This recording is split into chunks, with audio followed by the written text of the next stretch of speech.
Welcome to the Insomnia Project. Sit back, relax, and listen as we have a calm conversation about the mundane to help you, our listeners, find your way to sleep or relaxation. And I just want to start off, you might be wondering why this show when we just had one on Wednesday. Well, I'll let you consider that, and I'm going to let you take a drink because you feel a bit mouth noisy to me. Amanda brings in a glass of water with a lot of ice so it clanks away. In my defense, this is slightly melted ice. Okay, so I just want to start this episode off by saying I understand that there were some very loud ads that we had in the mid part of our episodes and at the end of our episode recently. And thankfully, our listeners reached out to me and said, the ads are too loud. They're waking us up as we're falling asleep. Was that for all markets, Marco? That was for the U.S. market. Okay. So it seemed like, or at least that's what I heard. The response I heard were all from U.S. American listeners. And so if you're listening in another part of the world and you're hearing really loud ads in the middle and towards the end of the podcast, please let us know.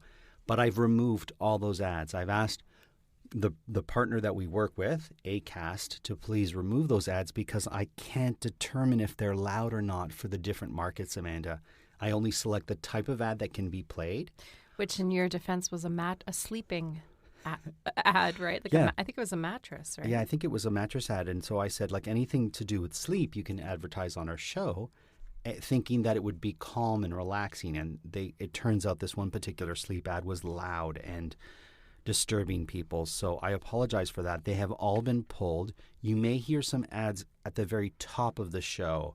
Of course, we're using those ads to make revenue so that we can continue to have the podcast on and, just to help us with the costs that are associated with this podcast. So you will no longer hear mid-roll or end-roll ads unless I am reading them. I told them I'll do sponsor read ads or host read ads because I can determine the volume of that and the pacing of that so that people who are mid drift off won't be disturbed by them. Mm-hmm. So I just wanted to come out and say that to our listeners. Hopefully I haven't lost listeners who are really turned off by it. And if it disturbed your sleep, I apologize.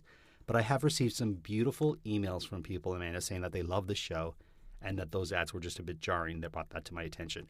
Now, Amanda, you are joining a gang of some sort. I am joining a gang. A motorcycle gang. And I'm actually right now trying to figure out the etymology of the name of my new gang. I think it's a gang, right? We're allowed to say gang?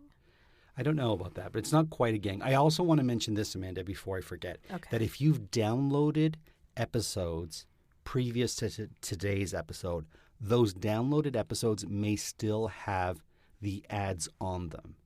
So you might want to delete those and re-download them because now they won't feature the ad. But if you downloaded them as of yesterday, they may have still had the ads in the middle and at the end. So that's the only other sort of clarifying statement I want to make. Okay.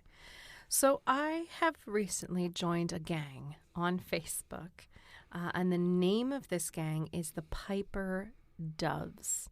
Now I have not partaken in any of their activities, any gang-related activities as of yet. I feel like I'm being a bit coy with the word gang, but I think that is what it is actually called. It's a group of people, right? Yep. And in this case, a group of, I think, female-identifying people, which are females, and they're called the Piper Doves. Now, I'm trying to find the etymology of the name, and I know I did see the etymology of the name, and now I'm just trying to... I'll let you look that up as I drop my pencil here. Amanda's joined this Vespa riding gang. So it's a bunch of women who are... scooters. Oh, scooters, sorry. Mm-hmm. Scooter riding women in the Toronto area.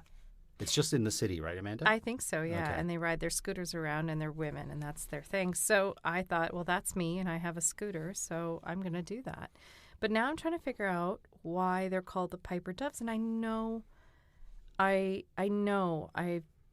seen it somewhere on this group, but I can't find it. Well, I'll let you look for it. It's something Piper...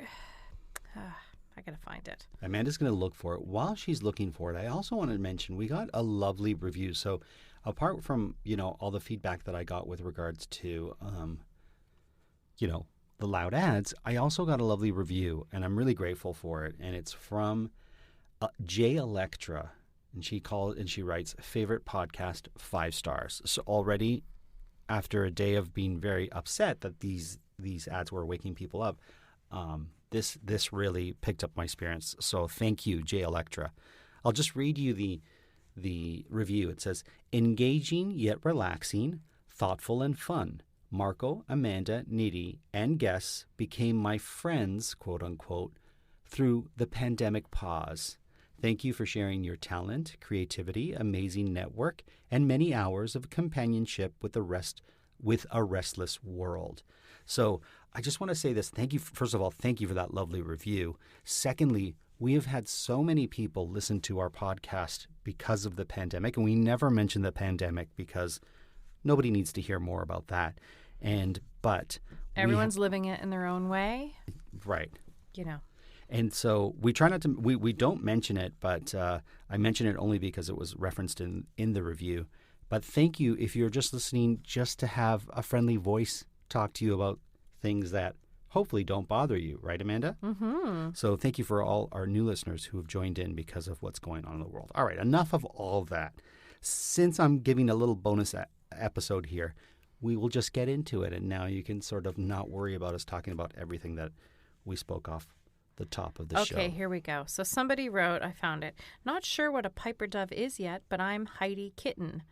And so they wrote, Piper is the word for a scooterist, somebody on a scooter. Oh, is a piper. Is a piper, okay. Yeah.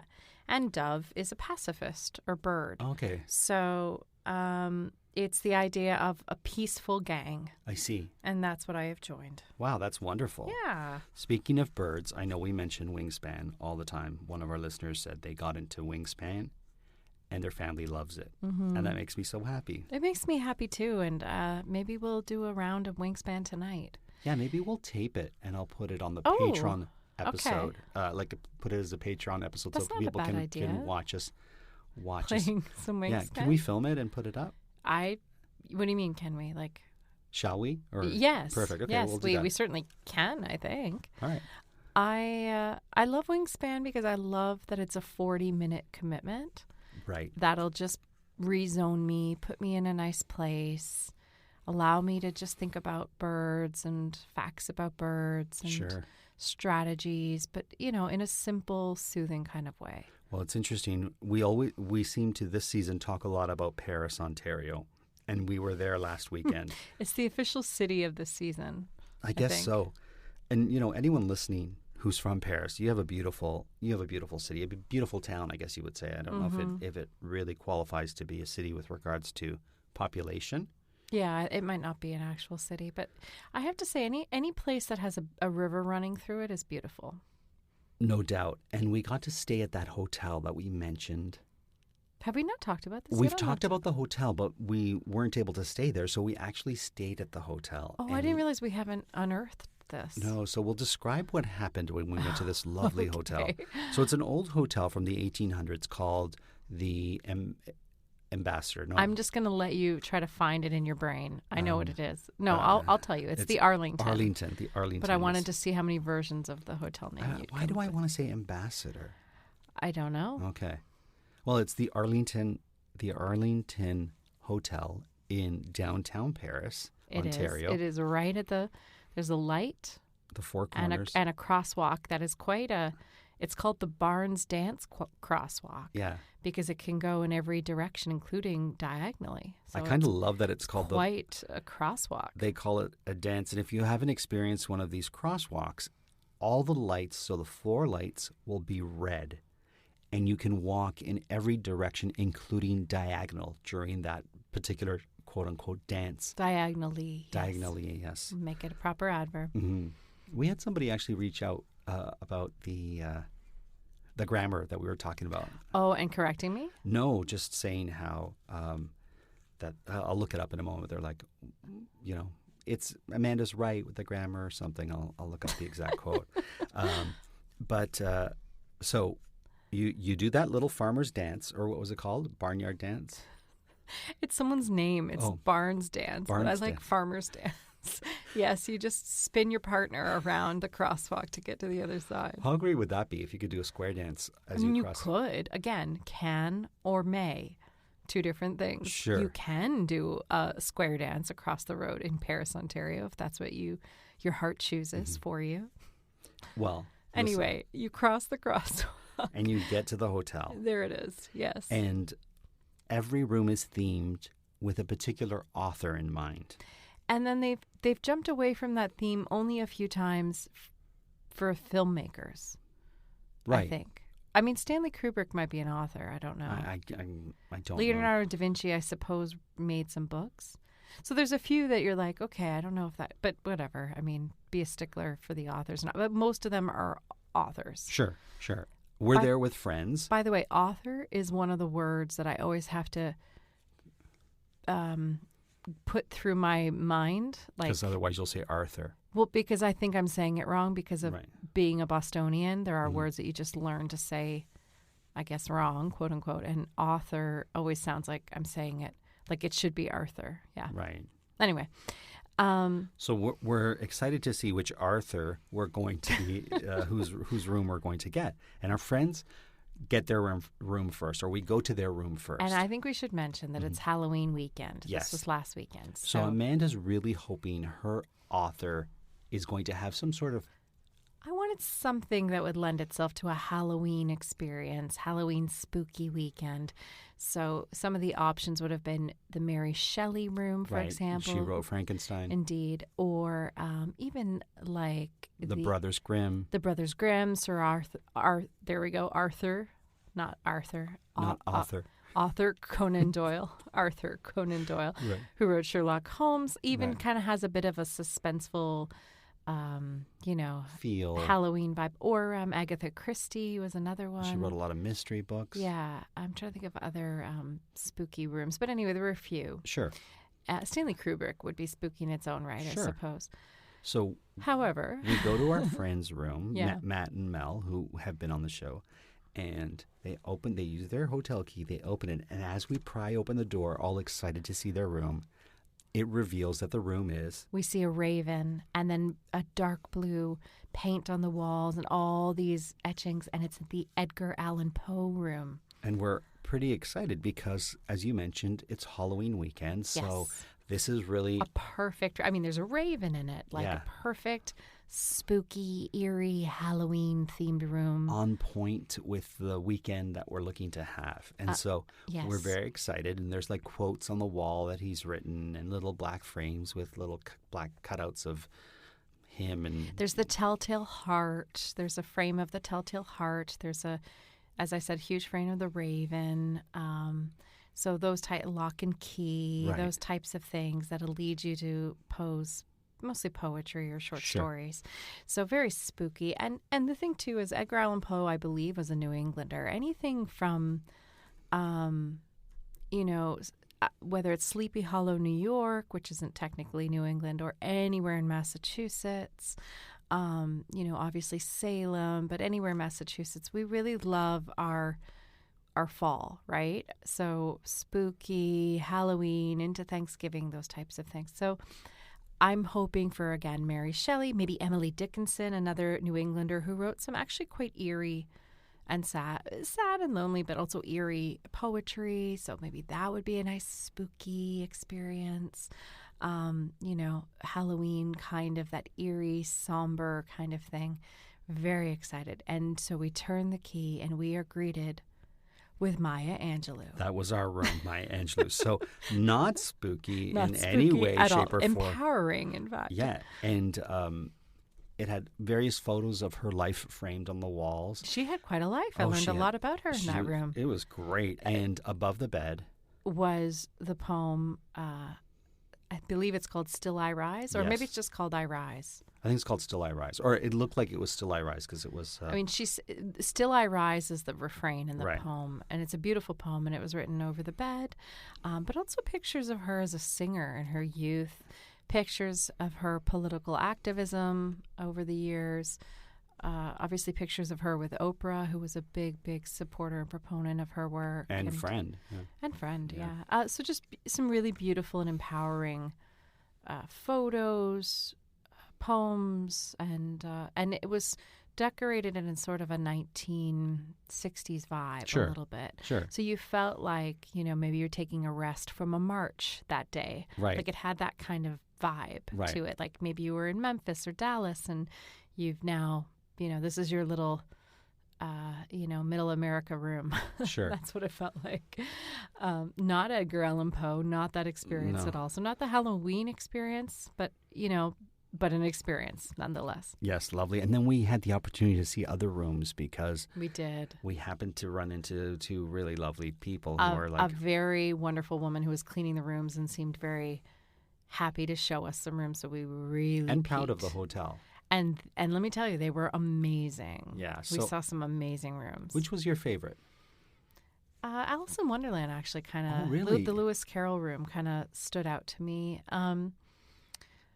I liked the Oscar Wilde room. Seemed very interesting. How about you? I really liked the Stan Lee room. Oh, yeah. I thought that was a cool room.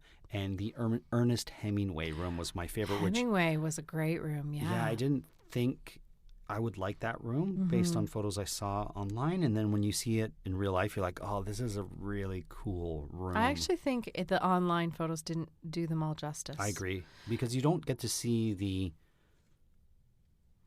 view from those rooms. And, and like we said, it's right on the corner of the main street. And so you have really awesome views no matter where your room is. Apparently, in the Edgar Allan Poe room, it had a spooky history as well. We got a little extra tour. Spooky goings-on that have happened in that room. Yes. So, and different people have different feelings about those types of things. But I quite love, I like to dig into that in October and even November. I enjoy the spooky fall. There you go. So that was our trip, our weekend. Yeah, and we got to see the basement, which was it's just a really neat hotel. Which, it's smart because it could just easily have been a chain hotel. Sure. Or even just a kind of nice older hotel with no real character other than the fact that it was a bit older or had been there a while. So they're very, very smart to do what they did. And I know there are a lot of hotels that do this. I know there's a big one in LA called the Madonna Inn. Oh, I didn't know Yeah, this. and every room is themed. I heard about this. And there's also one in Chatham, Ontario that I don't think it's all authors, but it's themed rooms anyway. Yeah. But being somebody who loves to read and being somebody with an English degree, I have to say I love the fact that they're all authors. And then being a Virgo, the only thing that kind of I'm kind of stuck on is the fact that there's a few that aren't maybe technically authors, but whatever. Anyway. We've been talking a lot about hotels because we talked about the cool hotel in Ottawa, the Swiss hotel we went to. If you have an interesting hotel in your city or you've been to an interesting hotel, let us know. Send us a word on Instagram if you have photos or on Twitter or however you want to reach us. We'll be happy to know more about cool hotels because I would love to stay in more interesting hotels. Well, and also, there is something to be said, and I think this is something you and I have really kind of played with and discovered in the last 2 years, that sometimes the city or the place is the destination. And sometimes you can't go to the city or place you want to go to for various reasons. So finding a landmark or an experience like that. I mean, Paris, Ontario truly wasn't a town that we were like, gotta go there. Right. And the only reason we did go there was because it was called Paris. So we were being a bit cheeky, I guess, in the fact that we thought, okay, we're going to Paris for Valentine's Day, even though we had no idea what it held or what there was to do. But once we discovered that hotel in Paris, kind of by a fluke, then it became this whole experience. Let's all go with our friends and stay at this hotel. And truly, the big part was the reveal. What room will you get? And how will that determine your experience? Sure. And I kind of love the idea of going to one of those hotels with some creative friends and each of us having to write, a story in the style of that author. Oh, cool. Or a treatment for a series in that author or whatever it is that or a painting inspired by. I mean, just something creative because it's such a each room is such an homage to each of these people and their lives. I just think what a wonderful experience. Of course, yeah. You know, one of the things I love too is, you know, how you mentioned the authors and the theme of that, and how, you know, you're a big fan of reading and books and whatnot. I am. You have a book club. You're in a book gang, I guess you could I'm say. in a book gang, yeah. And actually, the book club was something, and I've talked about it on the show, something that I did for me, for my personal kind of development and mental health, because I felt like I had a lot of the same friends. And it's harder when you're older, and I'm in my 40s, you know, where you want to expand your circle of friends. And I just thought, what a way to do it, and through books. It's so interesting because I'm working on this podcast called Getting Lit with Linda, which is an excellent podcast. With Linda Mora is the host, and it's a Canadian literature podcast. And I don't read Canadian literature. And I do. And you do. You love Canadian literature. And actually, some of your recommendations I've mentioned and are going to be on the podcast in the future, but I digress. So Linda talks about these books on the podcast, and I feel like I have a connection to these books even though I haven't read them. And so I get to experience them through her sort of conversation of how they intersect with her life. And so I've been, really fascinated and been looking into a bunch of books that were mentioned on the podcast. And it's interesting because I'm a producer on it, and I recommended a book for her to read. Hadn't read it, but I recommended she read it. She read the book. And it was a book that really she had to put down sometimes because it was a very powerful book. And so it's funny how books are really connecting me through podcasting. And then today I listened to a podcast, and it had a poet on it. And the poem that she reads at the end of that episode is so wonderful. The podcast is called Stories from the Land. It's an Indigenous podcast. And it's, a series of collection of Indigenous community-sourced stories and told by various people. And this particular episode, called Bush Love and Powwow Snags, Geraldine King reads a few of her poems. And, the content can be not for everyone because it's strong and they have some sexual themes. But her last poem about the birth of her son was so powerful and so wonderful. And I recommend this podcast that deals with stories called Stories from the Land. And because I'm a bit confused, so if any listener has similar reference points as me, isn't there also something coming out by CBC, a documentary called Stories from the Land? It could be. I don't know if it's Linda posted about it. That's why I'm wondering. No, I think that's about authors. You can take a quick look. So there's two things. So this is a Stories from the Land. podcast called Stories from the Land. Oh, I see. Okay. And as interest, it's I just discovered it this past week, and turns out I actually know someone who's involved in producing it, or who started the whole podcast up, and his name is Ryan McMahon, and I've known him from when I started doing comedy in the city, and then your lives sort of intersect, and then they go in a different direction, and then they meet up again. And so I saw him at a webinar. He was talking about his podcast, and I was like, I'm going to check it out. And then this powerful poem sort of really struck me. So I really enjoyed it. I really recommend it. So I figured out my confusion. Sure. Writing the Land is different. The Land. Okay. Writing the Land is a documentary series celebrating Canadian literature to air on CBC Gem. Okay. That's Writing the Land. CBC Gem, by the way, for those who are not Canadian, I think you can get it anywhere. It's a streaming platform full of Canadian content. I believe it's free.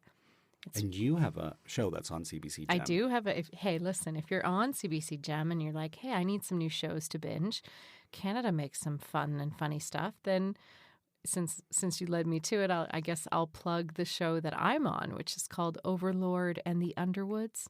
It's a family show. It's very fun, and I play a quirky teacher on that one. Mrs. Pressburger is my name. I'm in the second episode, apparently.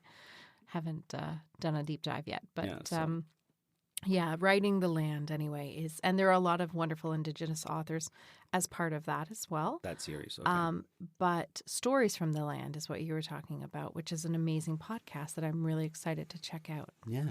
Well, we're going to actually end this episode now because you and I have to get to Ajax, Ontario. We're going to Ontario. drive across the land. to Ajax, Ontario, because I have to get an MRI on my foot. So, Well, okay. That's a lot of detail. But Well- I thought, hey, let's make a fun afternoon out of it, and you and I will take a road trip to Ajax. that's right. Who doesn't want a road trip to Ajax? Well, the person who's getting an MRI on his foot. No, it'll be fun. I'll be fine. We'll I have mean, a coffee. Sure. We'll see the fall colors. It's true. It's not that far. We're making it like it's really far. It's maybe an hour and 20 minutes. I mean, it'll take a while, but it's a suburb of Toronto. But It's not a suburb of Toronto. it certainly is. It's more of a suburb. Like, it's further than a suburb. What? Okay, hang on. What are suburbs of Toronto if Ajax is not part of that group? I don't think Ajax is a suburb. I think it's its own sort of thing. It's a suburb of Toronto. So what's past Scarborough? Scarborough is part of Toronto, Right, but mister. after Scarborough, Pickering. Pickering is a suburb of Toronto. But so is Ajax. Okay. Well, I don't know what your definition. If it has to, I think in your definition, if I'm understanding correctly, the suburb has to touch the city limits. Yeah, Like it has to border the city on one side. I think so. See, I don't think so. Okay. Well, let's see what our Because then listeners think. Orangeville you could consider as a suburb of No, Toronto. that's very far, Marco. Okay. That's very far. Is Oshawa a suburb of Toronto? See, I would argue it is, but Oh, I you don't. would? Yeah. No. Really? No. See, you and I have different ideas. Of what the suburbs are? Yeah, what's a suburb of Fredericton? Well, Fredericton's small, but Nashwaaksis, Okay. since you asked. I'll concede there. What's a suburb of Boston? Where I lived, Hanover, and that Okay. did not border Boston. That's why I think of suburbs as, like, the whole South Shore would be considered suburbs of Boston. So then Yes. Hyannis is a suburb of... No, it's on the Cape. That's Okay. Cape Cod. Okay. But anything prior to that, Norwell, do you want me to start listing them? No, Brockton, we have- Pembroke, we have a whole Norwell, episode where- Scituate, Marshfield, We have a whole episode with your father Cohasset. where he talks about all these suburbs. Okay. Well, thank you for listening once again. Let us know if you hear anything that is jarring on the podcast, and if I can correct it, I will. Until then, I hope this episode brought you some peace, tranquility, and maybe some sleep.